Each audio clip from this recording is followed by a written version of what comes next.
I'm Scott Al Miller. This is SAMIT. Today we're going to dig into one of the principal ideas in IT, and that is we're going to be answering what is a VPN, or Virtual Private Network. There's no doubt that you've heard the term VPN, and whether you work in IT or heard it as a consumer, this term is bantered about quite a bit and is generally used to mean different things in different circumstances. But there's a real technical term and a real specific meaning as to what a VPN is.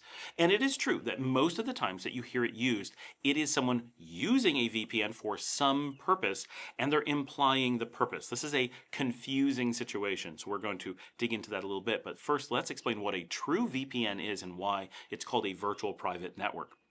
To understand what a VPN is, we should start with what a private network is. We're going back to when I was first in IT. This is back in the late 1980s and early 1990s. At that time, we didn't have all the amazing technology that we do today. I mean, we actually did have most of the technology, but it wasn't deployed in such a way that we could go out and use it in a practical sense. If we wanted to connect sites, we didn't have the internet under most circumstances. Some universities did, but normal businesses could not make use of the internet in order to connect. Let's say they had an office in San Francisco and an office in Los Angeles, and those offices, let's just say it's an insurance company, and they needed to share data between them. One would have a database, the other one wanted to use that database. What would they do?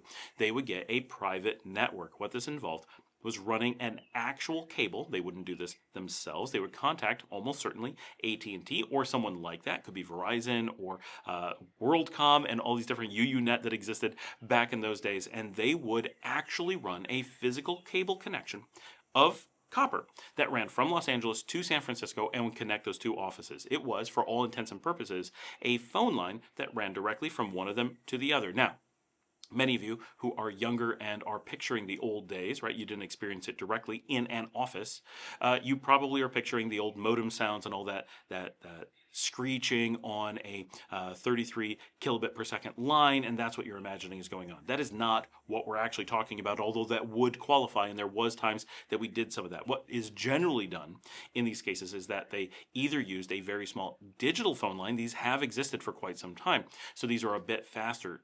Generally, you would get a single line that would have two phone lines within the connection, each one at 64 kilobits per second. And under normal circumstances, you get about 128 kilobits per second out of this line. That was an ISDN line. That was the smallest line that you would generally be able to get. And often businesses would go for something bigger, like a T1 that's about 1.44 megabits per second. Now, depending on the time period, depending on the place that you are, they would use different technologies. And there were a number of different technologies that businesses and providers played with during this period, right? Before the internet was popular, there was a lot of belief that private networks were going to be the wave of the future. As they advanced, they started finding ways to connect through like ring networks, to use fiber and other technologies to be able to put multiple sites. If you had another office in Sacramento, another one in San Diego, and so forth, you wouldn't necessarily use the direct copper line of like a T1. You may use a ring network where all of those offices connected to a single ring and can communicate with each other. But the point stands that all of the offices would be directly connected to each other one way or another via a copper line. But let's stick to the point-to-point example that we're talking about. If we have San Francisco and Los Angeles, they just run a line, whether it's that ISDN, a T1, or an alternative, directly between them. If you were to tap on one side of the line, they would be able to sense that signal change on the other side of the line. It's a really amazing thing that we were running these essentially direct connections all over the place during that time period. Of course, the number of connections that were out there was dramatically smaller than we have today, but it was still a feat of engineering just how many of these connections were created during that era. So that was a private network, and if you wanted to send private data from the office in San Francisco over to Los Angeles, you easily could do so. You were directly connected. For someone to tap that line and steal your information, they would either have to splice that line somewhere along the path, which could be done, but was extremely difficult. It was very, very difficult even to identify which line was yours as it's going through the cables, of course. And often there were shared cables and lots of technology that made it all but impossible. But as it was coming out of your office, there was a small chance that before it became bundled in with the phone company, someone could tap that line, listen into it, and potentially record that information. But recording both sides, putting it back together, constructing the communications, Very, very, very difficult, and it would be easy to catch someone, in most cases, who is just standing outside your building trying to capture that data. So this is considered a private network and very effective. Under normal circumstances, outside of things like the CIA and military purposes, it was considered outrageously secure. Not perfect, no one thought it was perfect, but they thought it was extremely secure and a great way for private information to be shared. Wall Street firms had no problem with the security. Hospitals, no problem with the security. Governments, no problem with the security, and so forth. Things like that. Financial data was shared on it all the time. The assumption was, realistically, no one was going to be able to tap these lines. If you had analog phone calls, tapping those was relatively easy, but analog phone calls are very different than digital communications. Even though it wasn't encrypted, it was still quite difficult to reconstruct a tapped line of that nature. So that was private networking. As we started to get access to the internet or technologies like the internet, it wasn't always the internet at the time, we looked for ways to utilize those networks in which you had many endpoints connecting to a giant cloud of communications and then exiting at another node far, far away, where you're in a public shared space. That is the key difference. When you're dealing with these private networks, anything that's connected to that private network, whether it's just a point-to-point or it's a bunch of offices connected or a bunch of individual homes could be connected. In some cases, a CEO would have a drop put into their house, so their house was connected to their business. People really did this back in the day.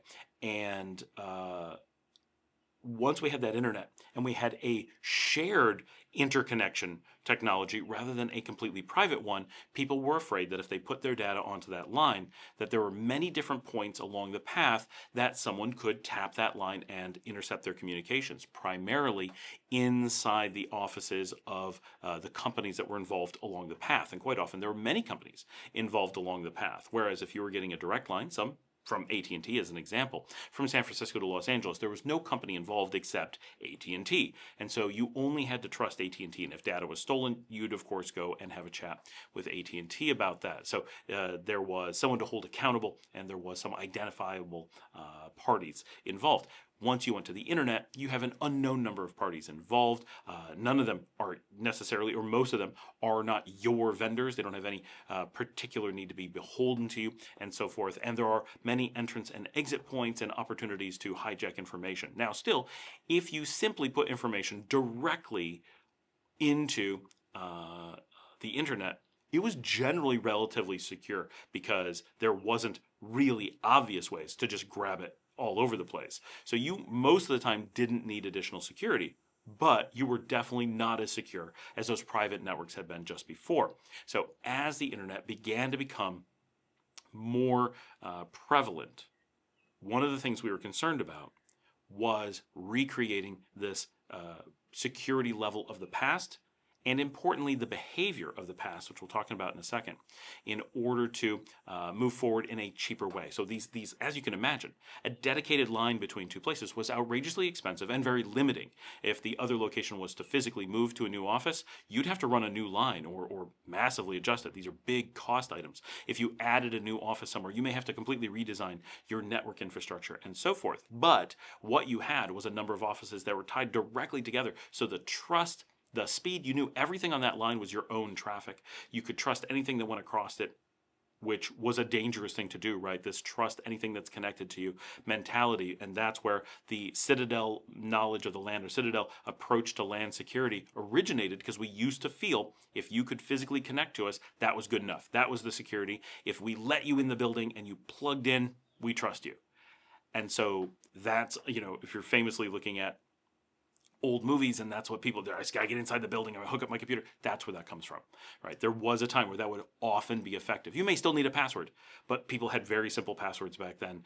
They didn't have, all this technology to block rapid password tests and so forth. And often people really did use simple passwords. No one was checking them, right? So those things came from somewhere that generally don't exist today.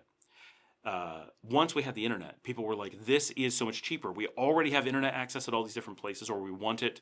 If we could connect through the internet, that would make our lives much cheaper, because instead of paying thousands of dollars a month for a connection over a big distance that you had to pay for a build out, you may pay $10,000, $50,000 to have the line run in the first place, and then pay thousands of dollars a month. This is back when that was, many times what it is today. So that cost could be replaced by an internet connection at each office that might be just $200, $300. And then in many cases, they were getting faster connections and they were getting internet access. When you had that private network, nothing was providing internet access. If you wanted internet access, either each office had to pay for their own, or one office had to pay for it and the others had to access the internet through the private network using that very expensive bandwidth to access that shared internet somewhere. It was all pretty crappy. But when you started having everyone connect to the internet, they were like, well, most of the sites have their own internet. Those that don't can somehow get it from the main one. So we started playing with how can we lower cost and how can we get higher speeds between locations, more bandwidth. And so the internet really became the go-to. This took a number of years to transition. We started with still having private networks around 1995, 1996, and by the late 1990s, we were starting to have this, lots and lots of people are on the internet, maybe we should start making a transition. And by the early 2000s, private networks were mostly a thing of the past. So it was a relatively quick transition during those years. But one of the tools we needed was how do we protect our data so that we are at least as secure as we used to be? And that technology was virtual private networks. Its name literally meant in its original days that it was a virtual version of a private network where it would behave like a private network and provide equal or greater security than a private network. And in those early days, the encryption technologies and methodologies used to create the VPNs were very weak and barely were able to keep up with the security you had of a private network. In most cases, they did manage to surpass it, but only by the tiniest margin. If you had full access to try to hack into one of the networks, potentially you could. Same as if you really put a lot of effort into breaking into a private network, generally you could. But these were big effort things and very costly. So this was an important technology because it allowed businesses that had multiple locations, and by the early 2000s, even very small businesses were doing this all the time. It allowed these businesses to replicate this powerful idea of having direct connections between their different offices without spending the big money. And in many cases, simply using what they already had, adding some VPN software or hardware, and allowing that to make these connections for them. Now, I said we were also going to talk about the framework of this, right? So on a technology side, on a security side, this approximated the security of the private network. Slightly better, but approximated. But importantly, what it also did was it connected the disparate networks, the disparate locations together as if they were single LAN. This is where the internet had changed things. When we were on those original private networks, we would have something like, our office in San Francisco is 192.168.1/24. And the office in Los Angeles is 192.168.2/24. And in many cases, they weren't using IP protocol at all. IPX, SPX, very popular at the time. As an example, there was a lot of feeling in the mid-1990s, even in the late 1990s, that business networks were going to remain on IPX, SPX, or other protocols, and that the internet protocol, IPv4, was likely only going to really take root for home users and the internet, and that if you needed to connect different offices over VPNs like this, that the VPN technology would leverage IPv4 over the internet. But what's going through it would remain IPX, SPX, or something else as used by the offices. Now, pretty quickly by the late 1990s, we had realized that IPv4 was likely going to overtake everything. And so most VPNs were used to move IPv4 from one place to another. So that is what we now see today and assume, but at the time, it actually wasn't the assumption, and loads of the early VPNs were used to pass other types of traffic. But going back to the 1990s, we had these offices and they would have a shared network, whether it's IPv4, like I described, or some kind of private IPX, SPX, or similar, NetBUI or something else that could be connected over these private networks. those offices were able to work as if they were a single entity. They didn't have to do extra work to address the computers or servers that were located at the other site. And at the time, it was popular to do peer-to-peer in many cases. We didn't have a lot of server resources. Things were expensive. So it'd be very common if I had a nice desktop and I was working on, let's say, a Word document at the time, instead of me uploading that to a server and sharing a link to that to someone else, that mapped drive or whatever mechanism would be costly. It would be costly to have the server, costly to maintain the server, costly in networking terms to move that file around in that way. So very often we would store it on our own computers, take backups of each computer individually to local tape or some other mechanism. And if I needed to share that file to someone in another office, I might allow them to access it, or I may send it directly from my computer to their computer without going through a server or anything else. This peer-to-peer networking required that we had some way to address that other computer. Today, we don't worry about that. We use cloud and servers and all these different mechanisms to centralize access control and generally to centralize the actual files themselves. It's so easy and cheap to do so that the power and simplicity that it brings us is a no-brainer, and we've stopped really thinking about in most cases doing peer-to-peer file sharing. But at the time, it was extremely practical, but we needed mechanisms for me at my computer to find a person. If I'm in the San Francisco office and I need to push this file onto the desktop of someone sitting in the Los Angeles office, I had to have a way to reference their computer specifically and to make sure that that file went to them. So having networking schemes that allowed me to do that was very important. So importantly, VPN mechanisms allow us to recreate this by creating what are known as tunnels, and we'll explain in a second, that operate just like having one of those copper wires that we used to have with true private networks. So VPNs are this amazing way to replicate running a wire from one place to another. So let's give a visual example that's really simple. If you are at home and you have your home network, you do all of your stuff at home, you have a couple of computers, you've got some Wi-Fi, you got some TVs plugged in, maybe you've got a storage unit plugged in, a printer, all that stuff's in your house. And your neighbor also has a number of computers and all that, and you have a switch in your house and they have a switch in their house.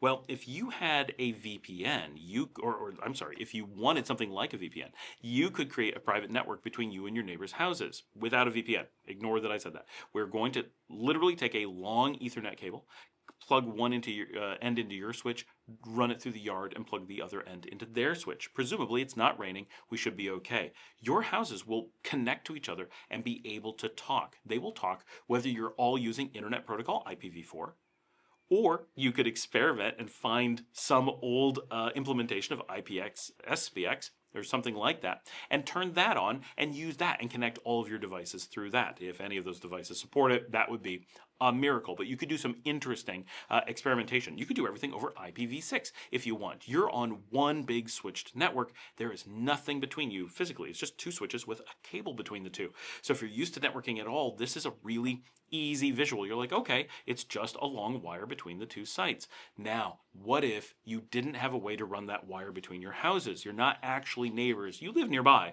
but it's not next door. So no one's going to let you just drape a wire through your yard. Totally get it. There was a time when I considered building a house right next door to my father. Had we done that, we would have done exactly this. Run a cable under the road, just put a tiny conduit, throw it through, put a little trench through the yard, and had our houses directly connected. Then we would have extremely high speed, extremely reliable networking between my house and his house, and we could share anything we wanted easily. Why not? Right? Partially because it's fun, but also it's practical. And you don't pay for it month to month, right? One long cable, trench it, you're done. It's a one-time cost. So this actually makes kind of sense. Now, if you want to do that, but your dad or your neighbor is, let's say, a few houses away, and no one's going to let you run a cable through their yard one way or another, you have to get around it. You're going to use the internet. But you want to have that same effect. You want both houses to feel like one network where you don't have to deal with knowing how to reach them or going through firewalls or dealing with network address translation problems, right? You don't want to do port forwarding or anything like that. You want every device on both networks to see every other device on all the others as if you're one big network. You'll notice that all this sounds really weird. Like, why would you do that today? We'll get to that. So you want to do this. So you could today both locations have internet access, put VPN aggregators at both sites, and create the equivalent of that wire going between the two houses and replicate that today. You could do that as an experiment, and it's a good learning experiment. It's not a good thing to do all the time, but to learn how VPNs work, this could be a valuable thing to practice on. So that is something you can do, and that gives you a little visual of why you would want to do that. Now, of course, this is what I was going to talk about, is back in the 1990s, everything was based around this LAN mentality. Businesses thought that everything needed to be inside their building physically, and so their computers replicated that, right? They thought in terms of computer domains and security in basically a physical sense rather than a logical one. And this made sense at the time because physical limitations of the network were so extreme that you might as well think that way because it was just practical. Over time, those limitations started to drop away to the point where today the idea that you would replicate that feels awkward, maybe even absurd. So in the example I gave, if you wanted to share resources from your house to this other house, you could do so in more practical ways. If you wanted to have a direct connection, you might still use a VPN or something to get their address, and then just open a port or two and provide isolated services that way that you can redirect at the firewall level. Sure, that makes total sense. Back in the day, we didn't have firewalls, we didn't have network address translation, and we needed this peer-to-peer thing that we were talking about. Today, you don't want peer-to-peer. If I want to provide, let's say, copies of a movie from my server in my house to every device in my house and all the devices in my neighbor's house, let's just say I have some home movies and I put them on a Plex server and I want to provide those out. I make this vlog, right? I could put this show onto my server and provide it inside the house so you don't need internet access to pull this. Right, easy example. So I have a server that provides that out. We'll say it does it through a web page, nice and easy. I run that in my house. Every device in my house is on the same LAN, so they can all directly just put in its IP address, or I can make a DNS entry, and they can reach it that way. Easy. Now, when I connect to my neighbor's house, how's he going to reach it? Well, if he has a VPN and both networks are wide open to each other, we have peer-to-peer. Every device in his house can access that one in mine. Everyone in my house can also access it. So that gives you this peer-to-peer site connection methodology, right? And we call that a tunnel, which I'm going to explain in a second. But what we would do today under normal circumstances is that we would publish just the outside interface of our network with only the web page that goes to that server.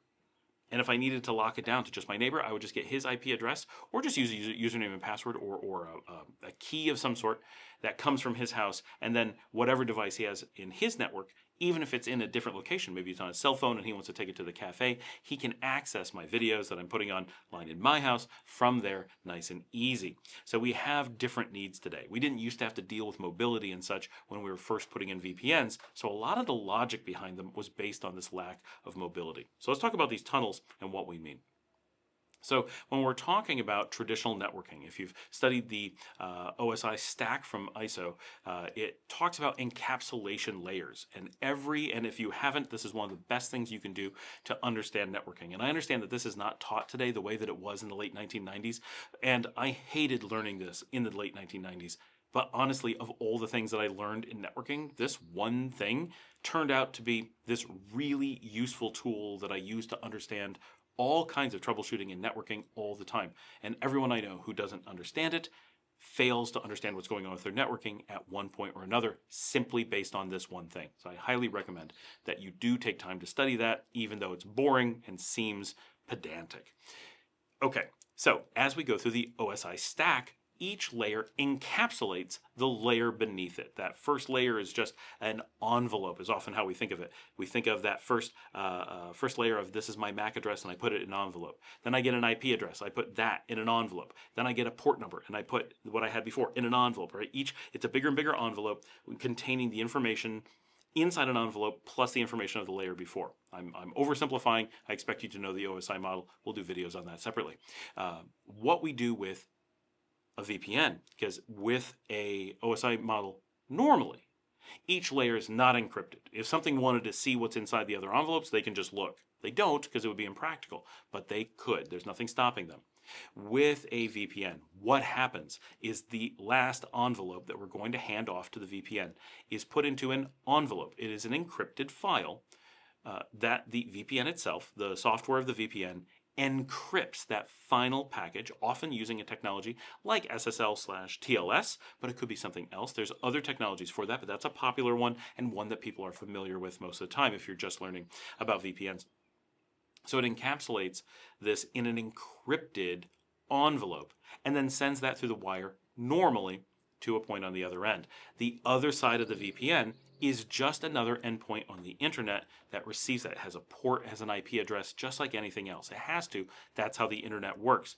But when it receives that package, the VPN, knowing the encryption methodology, decrypts that outer envelope and then puts the rest of the packet onto the local network exactly as if it had originated on that local network. So because you have this tunnel from one point to another, encrypting the data, getting it to the other network, and then decrypting it and letting it act like it's there, it feels like we have a pipe or tunnel running from one site to the other, and whatever data you put into it is magically encrypted on one end and pops out the other end, kind of like a wormhole in a sci-fi movie. Anything that goes in one end comes back out the other. The secret is that it is regular internet networking going on between the 2 points with this automated encrypting on one end, decrypting on the other end mechanism to keep it secure throughout the process. And that mechanism also generally provides ordering to the data, so we know that the order that the data goes in on one end, it will be reassembled in the same order on the other end. That's not 100% guaranteed, but it's standard, and it makes it feel like a tunnel, so that a tunnel is serial. One thing goes in, the next thing comes out. Even though the intermediate mechanism of the internet could cause a reordering of those packets under certain circumstances.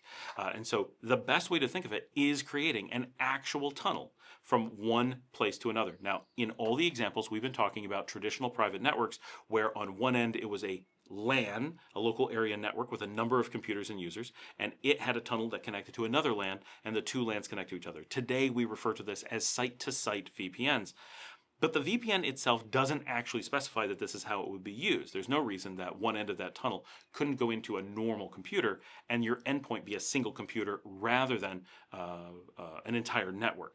And so it's actually quite common in the years since that people who need to create VPNs may not need to connect to big offices. There may be reasons that you want to connect directly with another person and share data just between the two of you through this type of mechanism. Again, generally there's easier ways to do this today, but for special cases, this can do it. And what is nice about VPNs is that they can handle streaming data in a way that some other things cannot. So if you were to compare it to why don't you just use a cloud storage service, Amazon S3, Backblaze B2, Nextcloud, or something like that.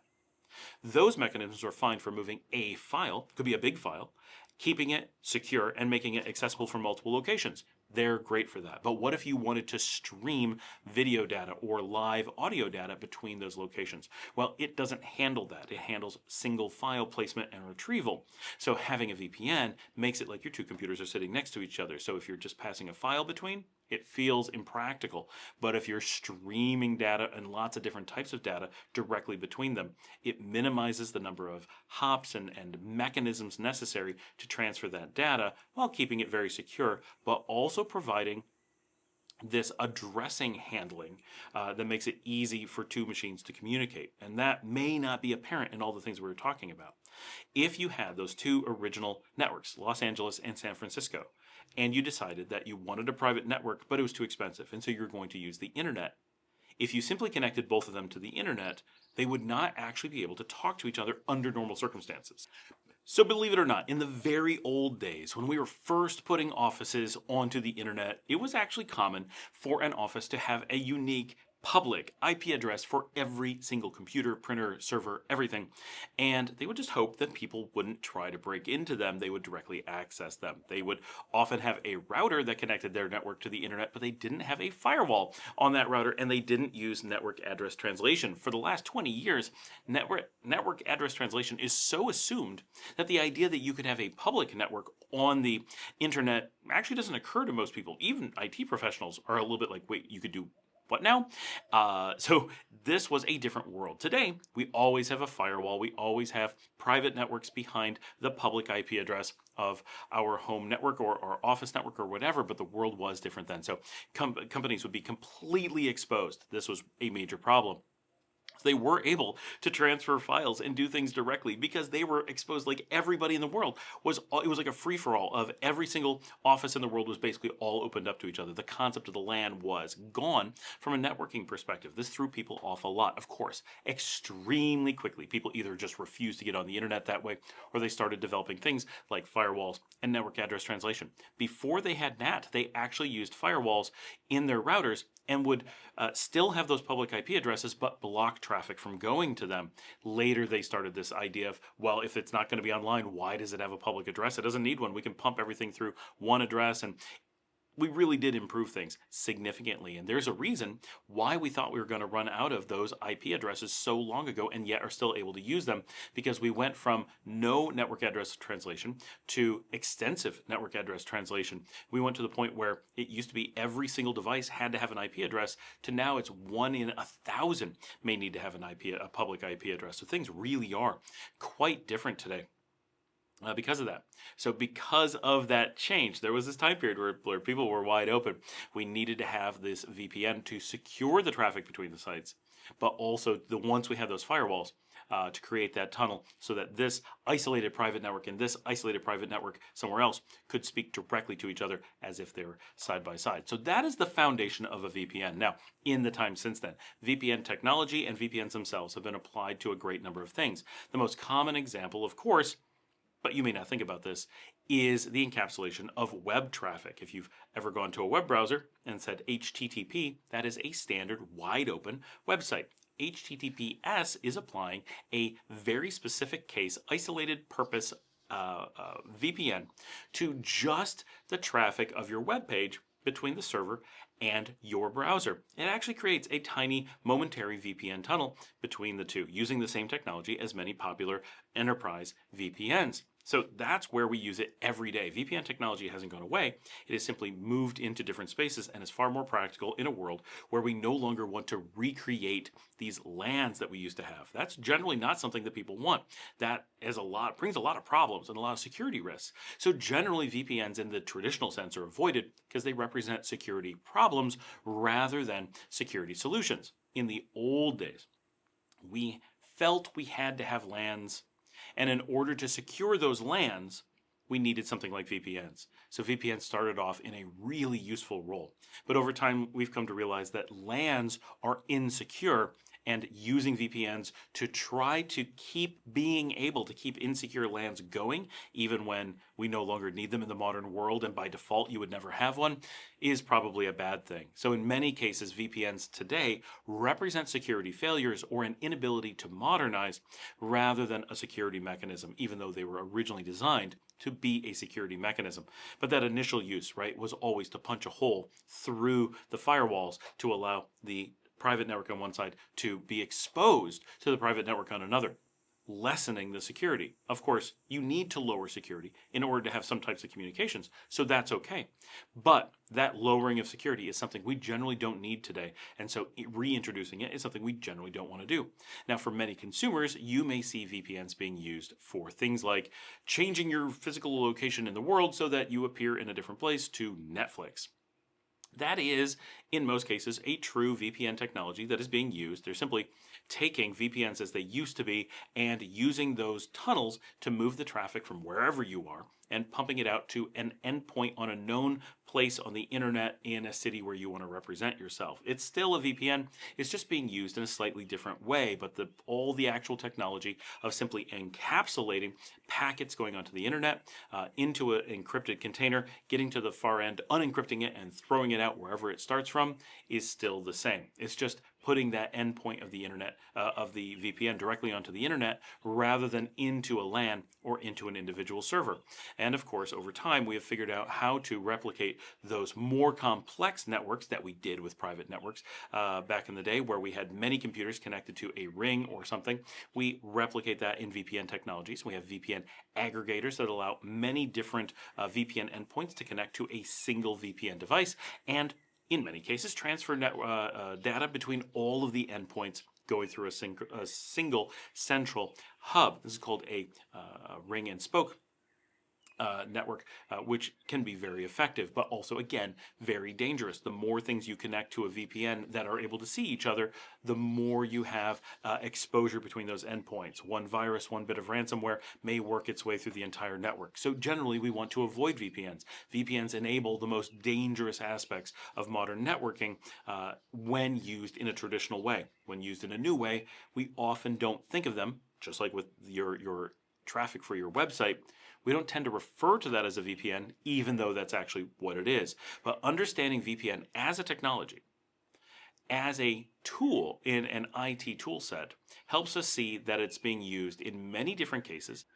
It's being used for POP and SMTP and IMAP, and all kinds of protocols rely on using VPN. Any of those ones that put an S after a traditional protocol, that's all a dedicated VPN for just that one piece of traffic, just adding that encryption through a VPN mechanism. We see it all over the place. We use it every day, but we no longer see it as a VPN. Those uses, extremely valuable. So the invention of the VPN has redefined computing as we know it. But the original use case for which it was invented generally is considered reckless and dangerous and crazy by today's standards. And even by the late 2000s was already in that mode. The idea that we would maintain LANs was different. But you can watch my videos from a decade ago on LAN-less network design. We were already giving terms to this a decade ago, and it was old and mature at that point. So understanding VPN is just one of those building blocks of IT. It'll be very valuable for you. As always, if you'd like to help support me, you can buy me a coffee at buymeacoffee.com/Scott Allen Miller. That's like Patreon. Help support me directly. You can also hire me or my company on advisement, whether it's security or network design or you name it. We do absolutely everything within IT. I work for NTG. We are ntg.co. All of my contact information, of course, is in the show notes. And of course, I wrote a book, Linux Administration Best Practices, with Pact Publishing. It's always wonderful when you guys go out and buy either a digital or a physical copy off of Amazon, and of course leave a good review. Makes a big difference for me. And mostly I make a little bit off of each book, but it does feel great when people are supporting me in that way, knowing that a book that I put so much time into has been found so valuable. So thank you so much for joining me. I'll see you all next time.